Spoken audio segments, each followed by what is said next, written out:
Hello, today I want to talk a little bit about specific content that maybe creates a lot of shame, or people feel like there's something specifically wrong with them because they've got into some kind of sexual content which maybe is a little bit more deviant than the vanilla stuff, right? And I feel like most guys with a porn addiction get to that position. I'm not saying everyone does, but I know I did, and a lot of the guys we work with have as well. They often don't even need to really share that with us, but we've had a few guys who have shared certain things. So there was a comment on a YouTube video from last week, and it was about Findom content. And basically, I think what the guy was saying is he felt like there was something very specific about the Findom which would require extra help for him to get out of that addiction. He used to have that thought at some point in his life, right? And what I want to do is just kind of share how it really doesn't matter what addiction you have, or it really doesn't matter what content you're looking at.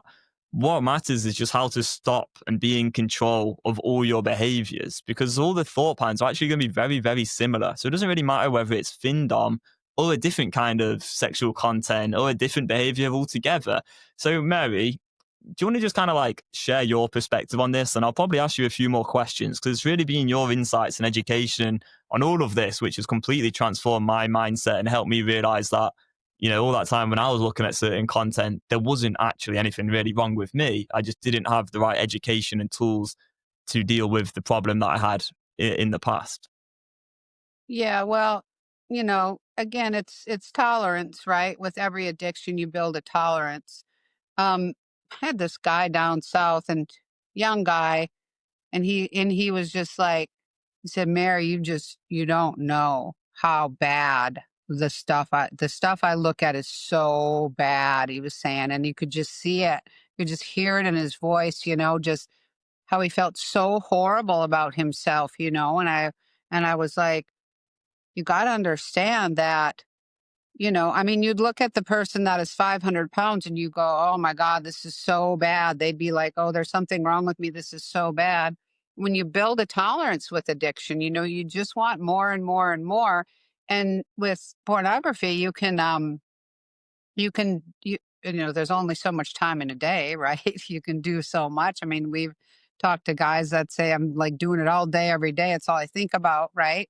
So then now, if you go to something more extreme, whether it's femdom, sissy, whatever the heck people are doing, bestiality. I mean, there's all kinds of stuff, Um, and then there can get into the younger stuff, right? And then you could get in real trouble, get caught doing that. But it's about that tolerance cycle, and wanting that relief from the desire. It takes more, and it's about addiction. It's not about who you are, and that you were somehow you wired as from a kid.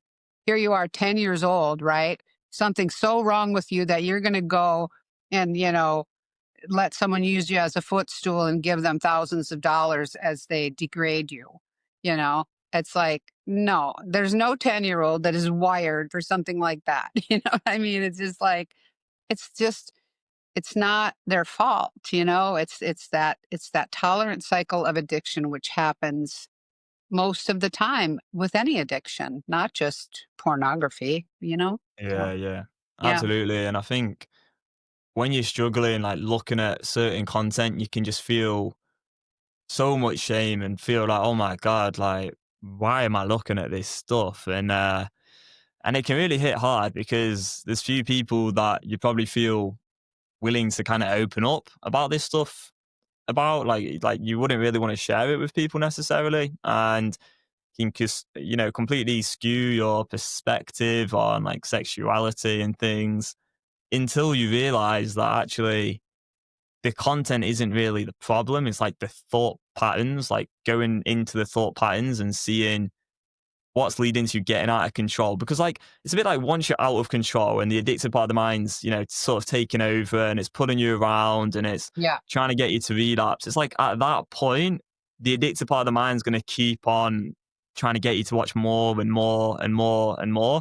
And the desire for porn is insatiable. So you're just going to want it more. The more you give in and consent to helplessness and let the addictive part of the mind take over, the more you're going to let the addictive part of the mind take over. Like the more power and control over you the addictive part of the mind will have. And so that's why everything we do is so focused on taking back that control from the addictive part of the mind by changing the thought patterns and knowing exactly how to deal with the addictive part of the mind in quite a assertive way. You know, it's not like we want to have a fight going on internally, but you do have to be quite assertive with a Yeah. part of your mind to overcome porn addiction.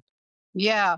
I think of the comparison with porn addiction and the food compulsion, porn compulsion, food compulsion, and those extremes, right? I mean, you can eat a lot of food, right? You can eat a lot, but now it's like, okay, well, it's still I'm not satiated, right?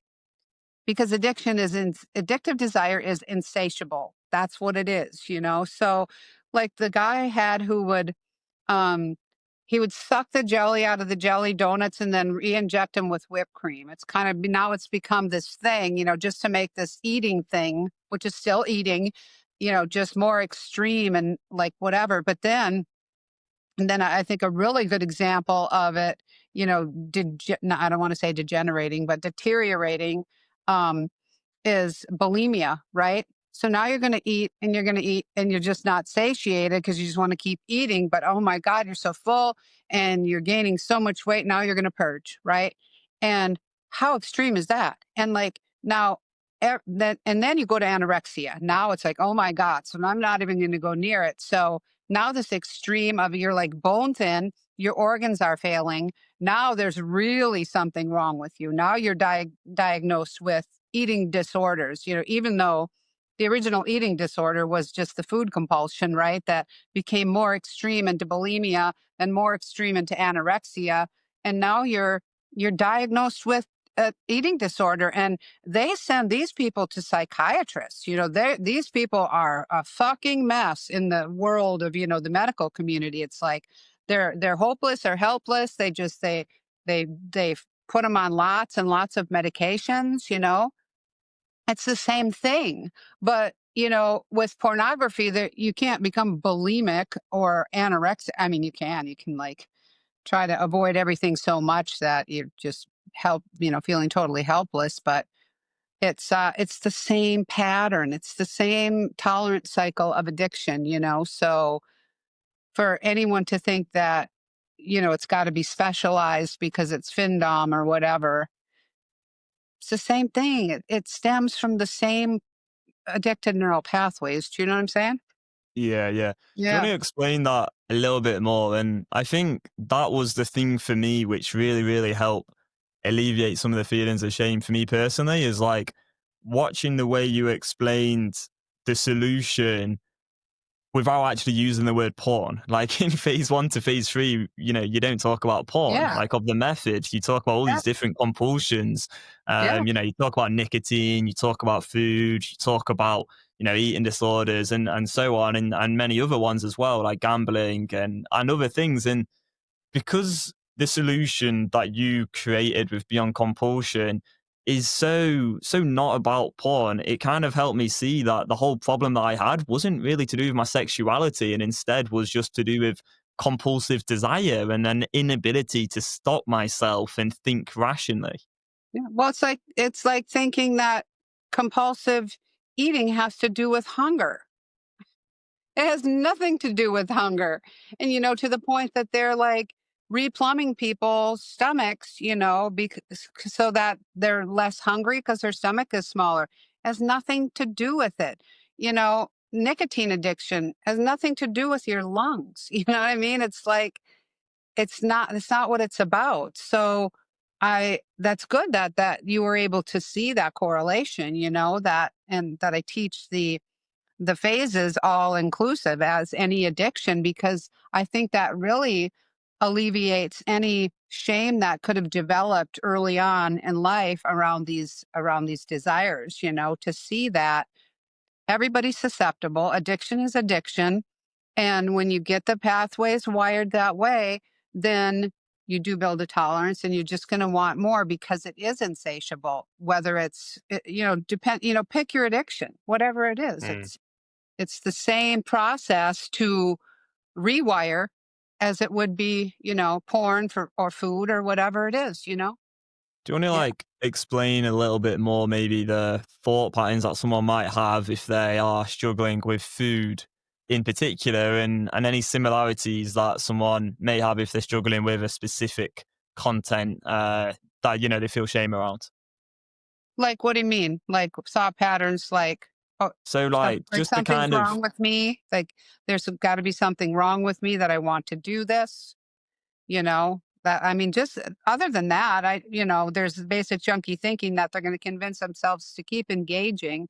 But that's so detrimental because if there's something wrong with you, then it's even more, compelling, right? There's something wrong with you that and it's always going to be this way. And when you're feeling horrible about yourself, then when the addictive part of the mind comes in and says, well, just go ahead and, inject those donuts with whipped cream, then, well, there's something wrong with me. So, of course, I'm going to do that. And I'm not going to be able to stop myself because I'm just, it makes me think of the guy crying in the car that we did the video on, who's the porn addiction, crying and crying and crying, calling himself a monster, that there's, something very innately wrong with him. I mean, look at how extreme that became. Yeah. But self-deprecation junkie thinking that category is so detrimental because, like I said, it gets you circling the drain, right? You're feeling absolutely horrible about yourself. The addictive part of the mind knows it. It's like, oh, let's just get feeling really like shit, and then everything out there's going to validate that, right? So now just, go ahead and do it. And when you're that deep in circling the drain, how are you going to get rational and talk yourself out of that? It's Yeah, very yeah. unlikely without a So very powerful tool, and an education to support knowing what's going on so that you actually don't end up circling the drain to begin with. Yeah. yeah, Yep. Yep. exactly. So let's Mhm. say you've got someone who's very, very obese and they're definitely in like a food compulsion. So they might have the thoughts like, I can't stop myself. Once I have one donut, I need to have the rest of the pack. They Yep. might I'll eat the say, whole box. Yep. yeah, they might say, "Oh, this is just my genetics. Yes. I'm always meant to be fat. Like this is just who I am. I'm just a fat Hmm. person." Things like that. Maybe my metabolism isn't quite right, and all these sort of junky thoughts that they probably use to rationalize and justify why they're overeating food in that specific moment that they choose to eat food. Because if you zone in and you really get like laser focused on the moment and the real problem, you'll see that there's a moment when someone chooses to engage in a compulsive behavior. And for the overweight person, they have these rationalizations, these junky thoughts. With the person with the Findom, it is quite similar then, isn't it? Because it's like you're probably going to be saying like, oh, I'm worthless. I don't deserve a woman. I deserve to be treated badly. I'm inferior. I'm like subhuman. Maybe I don't deserve to actually have a real connection. These women are goddesses. I just should hand over all my money to them. I'm so deep in this addiction. What's wrong with me? I can't stop. I don't know exactly, but I imagine there may be some thought patterns like that, which, they are kind of similar to the ones around the food, right? Yeah. Well, the thing is too is then when you gain a lot of weight, or when just like you've gone to this extreme where you're, giving all this money and to these women, to these goddesses or whatever, then it's like, oh, I'm so far gone. I'm so far gone that I'm never going to be able to get out of this. And there was one thing you said right up front was like, oh, if I have a donut, I'm gonna eat the whole box. Well, if you have a food compulsion, if you have a donut, the donut's not the problem. The donut is, you have the donut, you may want to eat the whole box. But we're living in a society now that if you want something, you just do it, just do it. It's like you deserve it. It's a reward. And all that kind of thinking is so messed up rather than going, okay, yeah, donuts reasonable. Someone brought donuts to work. I have a donut, but now I want to like go sneak in the back and start scarfing all the donuts. It's like, well, you can deal with that desire. You can treat that desire correctly. So you can have a damn donut without hiding in the back, re-injecting them with whipped cream or whatever. Yeah, but I think it is very similar because when you come to such an extreme place, it's easier for the addictive part of the mind for you to fall prey to that, it beating you up, right? And telling you that you're a worthless piece of shit anyway, So, which is interesting because the femdom, they are basically telling you you are a worthless piece of shit. You kneel down there, we're going to use you as a footstool. And they talk to him like that. You useless piece of shit. Give me more money right now. And the guys, cha-ching, they're giving him more money. It's like, Yeah. and the thing is those women, they're not that much different from the addictive part of the mind. As far as like, the addictive part of the mind will jump right on board and start making you feeling like shit about yourself, right? So that you just give in and do this addiction, even though it's completely and totally harming your life, right? That it's like they're kind of like, like partnering up with the addictive part of your mind. Yeah. And the It's so diet industry crazy. partners up with the addictive part of your mind too. It's more of a subtle way, but it's basically the diet industry, the whole entire diet industry is validating that you are helpless. Yeah. Yeah. I can honestly just sit here and let you talk because everything you just said there, especially at the end around, how the Findom creators, the goddesses, they're like feeding on the addictive thoughts and like they're literally like teaming up with the addictive part of the mind. That's exactly what I was just thinking there because it's so true. And you might have the thought of like, okay, let's say you start out, you create an OnlyFans account, you pay £10 for the first ever time. And then there's some Findom goddess woman, whatever. She like, I don't know, maybe they can message you. I don't really know the ins and outs of OnlyFans, but she's there and she's like, "Oh, you're a loser. You are paying for OnlyFans. Oh my God, Yeah. you're pathetic. Pay me Yeah. another £10." And it's like the exact same thought that you have if, you've eaten that first donut and you go, "Oh, I'm so fat. Like, why do I keep eating these donuts? Oh, I may as well eat some more donuts." But Yeah. it's like the Findom women are like basically doing the same shit. And it's just like really, really like taking advantage of vulnerable people who really in that moment, they are struggling with addiction. That's what's going Yeah. on. Yeah. And then take like all the stuff we've roasted, all this bullshit advice out there. Now, these people they know they're miserable. They're like, well, I'll go try to, use some of all this advice of the doctors with a million views, and all this kind of shit, right? Now they're going, okay, well, I've done reduced all my triggers. I've done all my distractions. I tried to work. I did all these things and it hasn't helped me. So now there really is something wrong with me. And it's interesting that you brought up the OnlyFans because I was just going to say that too, because we've worked with guys that thrown thousands and thousands of dollars at these women. But it does feed that because, oh my God, I'm paying this woman. I can't, I'm something so wrong with me. I can't get a real girlfriend. So I got to be on this screen with this woman who doesn't really give a shit about me. She just wants to make money and she's just bullshitting me into making me feel like I have some sort of value to her. But it's so interesting because it's like the OnlyFans, the Findom women, the sissy women, whatever, they're basically teaming up with the addictive part of your mind. Not knowingly necessarily, but it's happening for sure. Talk about lose lose. Holy crap. Sorry, Yeah. guys. Wow. Come to BCA. Stop messing with that shit. We'll help you. Help is Yeah. here. 100%, 100%. Yeah. Yeah, Wow. let's wrap it up here though. I do think this may help, one or two people out, especially if you've gone down that route. I think the key Yeah. takeaway is like it's not actually really to do with your sexual desires. It's more just not knowing at this point in time how to put the rational mind in control when there's these certain thought patterns that come up, which are wired a certain way and probably been wired that way for a while. That has led to the tolerance cycle and progressively novel content. And now you're probably doubting yourself, feeling like there's something wrong with you when there really isn't. It's just the misinformation is making the problem worse. And then there's probably some people out there as well who are kind of feeding on those addictive thoughts in And addition to, capitalizing. Yeah. They're making capitalizing on money. them. All the diet Yeah, industries, all the OnlyFans, obviously the Findoms they're making money. It's yeah, that to be straight. they're being exploited. So yeah. Sorry, Yeah. guys, that sucks. But All yeah, right. help is here. Come and get it. Come and get it. Yeah, Yeah. absolutely. All right, cool. Thank you for listening, and we'll see you in the next one. Bye bye.